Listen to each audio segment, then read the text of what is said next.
Good morning all students. Class fifth Hindi व्याकरण पाठ number 4। पाठ का नाम है सर्वनाम। आज हम पढ़ेंगे सर्वनाम के बारे में। सर्वनाम जिन शब्दों का प्रयोग संज्ञा के स्थान पर किया जाता है, यानी जो शब्द जिनका प्रयोग हम कहाँ करेंगे, संज्ञा के स्थान पर, उन्हें सर्वनाम कहते हैं। जैसे मैं, तुम, यह, वे, उसका, मेरा आदि। ये क्या है? सर्वनाम। यानी ये कहाँ संज्ञा के स्थान पर काम आते, तो उनको हम सर्वनाम कहते हैं। निम्नलिखित वाक्यों को ध्यान से पढ़िए, देखिए कि कहाँ पे संज्ञा आ रहा है, इनका संज्ञा का प्रयोग सर्वनाम। जैसे गोपाल एक अच्छा लड़का है, गोपाल प्रतिदिन नहाता है, गोपाल प्रातःकाल घूमने जाता है, गोपाल विद्यालय जाता है। ऊपर लिखे वाक्यों में गोपाल शब्द बार बार आया है ना, क्योंकि गोपाल एक अच्छा लड़का है, गोपाल प्रतिदिन नहाता है, गोपाल प्रातःकाल घूमने जाता है, गोपाल विद्यालय जाता है, तो बार बार गोपाल नाम आ रहा है, जो कि पढ़ने में अच्छा नहीं लगता। हम इन वाक्यों के निम्न प्रकार भी लिख सकते हैं, लेकिन हम जब पहली बार लिखें तो एक बार तो नाम आएगा ही, उसके बाद इसको क्या हम अलग प्रकार से भी लिख सकते हैं। देखना, गोपाल एक अच्छा लड़का है। सबसे पहले गोपाल का नाम आ गया कि गोपाल एक अच्छा लड़का, वह प्रतिदिन नहाता है, वह प्रातःकाल घूमने जाता है, वह विद्यालय जाता है। गोपाल एक क्या है? संज्ञा है। गोपाल क्या एक संज्ञा शब्द है, इसके स्थान पर वह शब्द का प्रयोग किया गया है, अतः वह क्या है? सर्वनाम है। यानी ऊपर आपने वाक्य देखे ना, ये गोपाल गोपाल बार बार आ रहा था, तो गोपाल को बार बार न लिखकर हमने क्या लिखा? वह का प्रयोग करिए। किसके जगह? गोपाल की जगह। तो वह शब्द क्या हुआ? सर्वनाम। सर्वनाम के प्रकार। सर्वनाम निम्नलिखित 7 प्रकार के होते हैं। कौन कौन से होते हैं? देखना, प्रश्नवाचक, पुरुषवाचक सर्वनाम, निश्चयवाचक सर्वनाम, अनिश्चयवाचक सर्वनाम, संबंधवाचक सर्वनाम, प्रश्नवाचक सर्वनाम, निजवाचक सर्वनाम और संकेतवाचक सर्वनाम। ये क्या है? 7 प्रकार के होते हैं। तो सबसे पहले हम पढ़ेंगे पुरुषवाचक सर्वनाम। जिन सर्वनाम शब्दों से किसी व्यक्ति का बोध होता है उन्हें पुरुषवाचक सर्वनाम कहते हैं। जैसे यानी व्यक्ति का बोध हो, व्यक्ति जैसे किसी का नाम हो तो उसने क्या कहेंगे? पुरुषवाचक। जैसे मैं कौन? पुरुष हूँ ना, चाहे स्त्री हो चाहे पुरुष, तो मैं। और हम कौन है? आपस में दो जने। और तू यानी अगले वाला, तुम, वह, वे, उसका, उनका, मेरा, हमारा, तुम्हारा, आपका आदि। ये क्या है? पुरुषवाचक। पुरुषवाचक सर्वनाम निम्नलिखित 3 प्रकार के होते हैं। पुरुषवाचक भी क्या? 3 प्रकार के होते हैं। कौन कौन से? सबसे पहले उत्तम पुरुष। जिस सर्वनाम शब्द का प्रयोग बोलने वाला अपने लिए करता है, यानी जो प्रयोग है वो किसके लिए करता है? अपने लिए करता है। बोलने के लिए अपने लिए जो प्रयोग करता है उसे उत्तम पुरुष कहते हैं। जैसे मैं कौन? खुद हो गया। मुझे भी कौन और? मैं खुद। मेरा, ये भी मेरा खुद के लिए। हमारा, ये भी मेरा। आदि, ये शब्द क्या है? उत्तम पुरुष। आगे है मध्यम पुरुष। मध्यम पुरुष है बोलने वाला व्यक्ति सुनने वाले व्यक्ति के लिए जिस सर्वनाम शब्द का प्रयोग करता है उसे मध्यम पुरुष सर्वनाम कहते हैं। यानी मध्यम पुरुष कौन सा? जो बोलने वाला व्यक्ति है, जो बोल रहा है, तो वो व्यक्ति जो सुनने वाले व्यक्ति के लिए जिस सर्वनाम शब्द का जो प्रयोग करेगा वो क्या होगा? मध्यम पुरुष सर्वनाम। जैसे तू, तो तू अपन किसको बोलने हैं? मैं बोल रही हूँ तू, तो मैं बोलने वाला, और सुनने वाला कौन हुआ?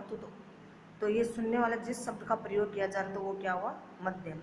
तुम, तुम्हारा, आपका आदि, ये क्या हुआ? मध्यम पुरुष। आगे है अन्य पुरुष। वे सर्वनाम शब्द जो बोलने वाले तथा सुनने वाले के अतिरिक्त अन्य किसी तीसरे व्यक्ति के लिए आते हैं, अन्य पुरुष शब्द सर्वनाम कहलाते। जैसे यानी अन्य कौन सा हो गया? अन्य यानी अलग हो गया ना, तो एक तो बोलने वाला था, एक सुनने वाला था, तो ये दो। इसके अलावा कौन सा हो गया? तीसरा, यानी अन्य। जैसे देखना, वह किसके लिए? हम आपस में दो बात करें तो तीसरे के लिए बोलेंगे ना कि वह। वे, जैसे बोल देंगे वह देखो क्या कर रहा है, वे दौड़ रहे हैं, तो वो तीसरे के लिए आ गया ना। कोई, वे कोई काम से जा रहे हैं, उसका उसका अपने को कोई नहीं पता, उनको ये चीज़ चाहिए आदि, तो ये क्या हुआ? तीसरे के लिए हो गए, तो ये अन्य पुरुष कहलाएगा।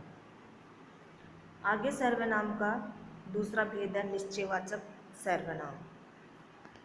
जो सर्वनाम शब्द किसी निश्चित व्यक्ति या वस्तु का बोध कराते हैं, यानी निश्चित, निश्चित यानी बिल्कुल स्थिर, उन्हें निश्चयवाचक सर्वनाम का, जैसे यह है, वह यहीं पढ़ रहा है, यानी वह क्या कर रहा है, यहीं, यहीं क्या हो गया, एक निश्चित जगह हो गई ना, तो वह यहीं पढ़ रहा है, इस वाक्य में वह निश्चयवाचक सर्वनाम है। आगे है अनिश्चयवाचक सर्वनाम। जिन सर्वनाम शब्दों से किसी निश्चित व्यक्ति या वस्तु का बोध नहीं होता, जैसे पहले तो आया था निश्चय, तो उसमें क्या निश्चित हो रहे थे कि वह यहीं पढ़ रहा है, यानी यहीं पढ़ रहा है, तो अपन को दिख रहा है ना सामने यहीं पढ़ रहा है। और अनिश्चयवाचक में ये क्या है, नहीं हो रहा है, किसी निश्चित व्यक्ति का या वस्तु का बोध नहीं होता, उन्हें अनिश्चयवाचक सर्वनाम कहते हैं। जैसे देखना, यहाँ कोई नहीं आया, क्योंकि हमने देखा ही नहीं कोई आया या नहीं है, तो यहाँ कोई नहीं आया।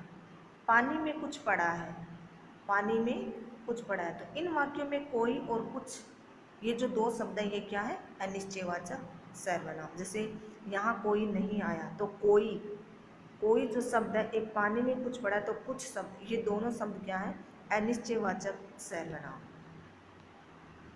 आगे है संबंधवाचक सर्वनाम। जिन सर्वनाम शब्दों का किन्हीं अन्य संज्ञा या सर्वनाम संबंधों से संबंध ज्ञात होता है। संबंध, संबंध किसको बोलते हैं, दो जनों का जुड़ना, तो उनको हम क्या बोलेंगे, संबंध। तो किन्हीं सर्वनाम शब्द किन्हीं अन्य संज्ञा या सर्वनाम शब्दों से संबंध ज्ञात होता है, अर्थात दो वाक्यों अथवा दो उपवाक्यों को जोड़ते हैं, वे संबंधवाचक सर्वनाम कहलाते हैं। जैसे जो कठिन परिश्रम करता है वह सफल होता है, यानी जो कठिन परिश्रम करता है वो क्या होता है, सफल होता है। तो वो किसके लिए आ रहा है, एक ही जने के लिए आ रहा है। जैसे आपको भी बोला जाए तो तुम ये काम करोगे तो तुम्हें ये मिलेगा, तो वो तुम्हें एक के लिए तो आ रहा है, किसी दूसरे के लिए तो नहीं आ रहा कि तुम ये करोगे तो उसको ये मिलेगा, ये नहीं कि तुम करोगे तो तुम्हें ये मिलेगा। तो ये क्या हो, किसी एक के लिए अलग के लिए। तो इस वाक्य में जो तथा वह सब एक ही व्यक्ति से संबंधित है कि नहीं। उसने कहा कि जो कठिन परिश्रम करता है, यानी जो कठिन परिश्रम कर रहा है, तो उसको क्या सफलता मिलेगी। तो जो और वह शब्द वह क्या, एक ही व्यक्ति से संबंधित है, अतः जो तथा वह संबंधवाचक सर्वनाम है। आगे है प्रश्नवाचक सर्वनाम। जिन सर्वनाम शब्दों द्वारा किसी प्रश्न का बोध हो वे प्रश्नवाचक सर्वनाम कहलाते हैं। यानी जिन सर्वनाम शब्दों द्वारा किसी प्रश्न का बोध हो, यानी जब किसी से प्रश्न पूछा जा रहा है, यानी मैंने आपसे पूछा तुम कहाँ जा रहे हो, तो तुम कहाँ जा रहे हो, जा तो रहे लेकिन कहाँ, तो कहाँ वो क्या हो गया, प्रश्नवाचक हो गया। मैंने पूछा तुमने ये क्या कर दिया, तो तुमने कर दिया वो ठीक है, लेकिन क्या कर दिया, तो क्या उसमें क्या आ गया, प्रश्नवाचक। जैसे देखना, यह पुस्तक किसकी है, पुस्तक तो है लेकिन किसकी है, तो ये प्रश्न पूछा जा रहा है कि किसकी पुस्तक है, तो इसमें क्या, किसकी क्या है, प्रश्न। कमरे में कौन सो रहा है, कमरे में सो रहा है लेकिन कौन सो रहा है, तो कौन इसमें क्या हो गया, प्रश्नवाचक। थैले में क्या रखा है, थैले में रखा होता है लेकिन क्या रखा हुआ है, तो प्रश्न पूछा जा रहा है कि थैले में क्या रखा हुआ है। इन वाक्यों में किसकी, कौन और क्या शब्दों से प्रश्न का बोध होता है, अतः ये प्रश्नवाचक सर्वनाम। आगे है निजवाचक सर्वनाम। जिन सर्वनाम शब्दों का प्रयोग वाक्य में कर्ता द्वारा अपने यानी स्वयं के लिए किया जाता है, उन्हें निजवाचक सर्वनाम कहते हैं, यानी स्वयं के लिए यानी खुद के लिए किया जा रहा हो। जैसे यह अपना ही मकान है, जैसे कोई पूछता है ये, तो अपन क्या चाहते हैं, ये अपना ही किताब है, ये मेरा ही सामान है, ये मेरी बुक है। ऐसे मैं स्वयं दुकान पर बैठता हूँ, तुम खाना अपने आप क्यों बनाते हो। इन वाक्यों में अपना, स्वयं तथा अपने आप शब्द कर्ता के लिए प्रयुक्त हुए हैं, अतः ये निजवाचक सर्वनाम है।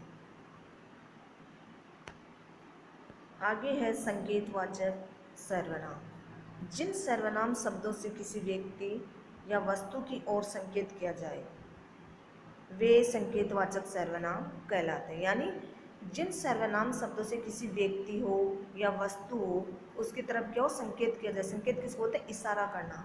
जैसे हम बोल देते हैं ये देखो टेबल पर क्या पड़ा, तो वो क्या संकेत हो गया, यानी इशारा हो गया, तो वो क्या कहलाएगा? संकेतवाचक। जैसे देखना इसका उदाहरण, यह मेरी पुस्तक है, इशारा कर दी कि ये मेरी पुस्तक है। वे आम मीठे हैं, वे अपन दूर से बोले ना, वे आम मीठे। इन वाक्यों में यह शब्द पुस्तक की ओर तथा वे शब्द आमों की ओर संकेत कर रहा है कि नहीं कर रहा है कि ये पुस्तक मेरी है। पुस्तक था लेकिन किसके? मेरी है। तो ये मेरी पुस्तक है, तो इसमें क्या हो? ये शब्द क्या है? पुस्तक की ओर इशारा कर रहा है। वे आम मीठे, आम जो मीठे हैं वो क्या? दूर की तरफ इशारा का, तो वे आम, यानी तो जो वे शब्द है वो आमों की ओर संकेत कर रहा है। अतः यह है और वे संकेतवाचक सर्वनाम है। ये हुए आपके सर्वनाम के भेद और इनकी परिभाषाएं।